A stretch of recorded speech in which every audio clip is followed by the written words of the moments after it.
Pakistan's internal troubles are not new. These groups existed before China came. Pakistan is the global headquarters of terrorists. Did China not take this into account before launching CPEC? Why did China begin its ambitious project with Pakistan? Because when Xi Jinping launched this Belt and Road Initiative, he needed a compliant partner. He needed a success story to sell in other countries. And Pakistan was his only choice. He sold CPEC as the ultimate solution to Pakistan's economic troubles. But it was China that has squeezed all the benefits. By 2018, 60,000 Chinese citizens were living in Pakistan. The CPEC jobs went to the Chinese, not to the Pakistanis. The projects went to the Chinese companies, not the Pakistani ones. All that the Pakistanis got was loss of land and alienation in their own country. Communities like the Baloch people are among the worst hit. Our next report has more.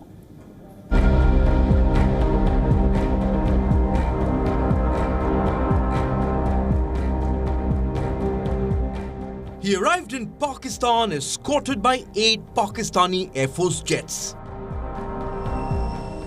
In 2015, the people of Pakistan felt they were rolling out the red carpet for prosperity. Hopes were high. Xi Jinping was conferred with the Nishan-e-Pakistan, Pakistan's highest civilian honor. This was after both sides announced the China-Pakistan Economic Corridor. The entire project revolves around Gwadar. The city has boomed after the birth of CPEC. Big crowds began visiting Gwadar.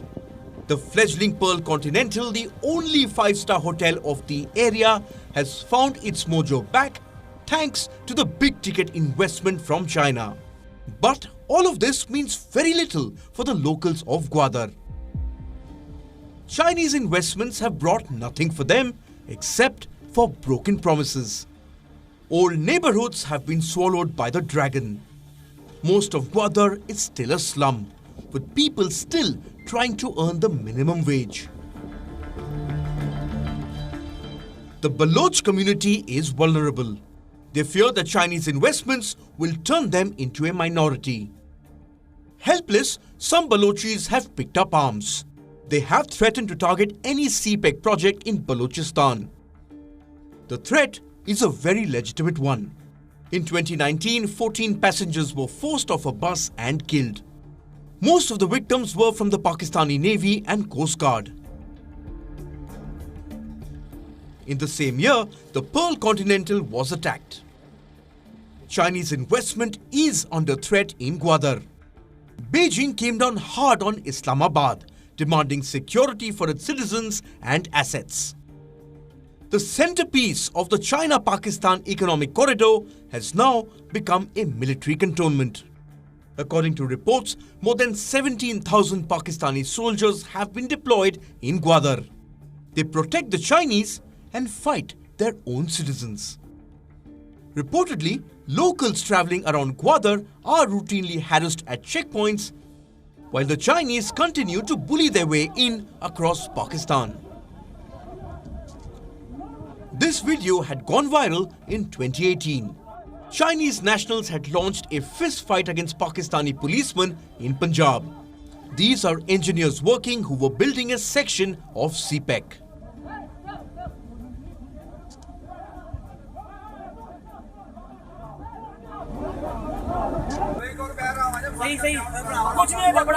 Another video showed a Chinese citizen standing on the bonnet of a police van with the policeman inside.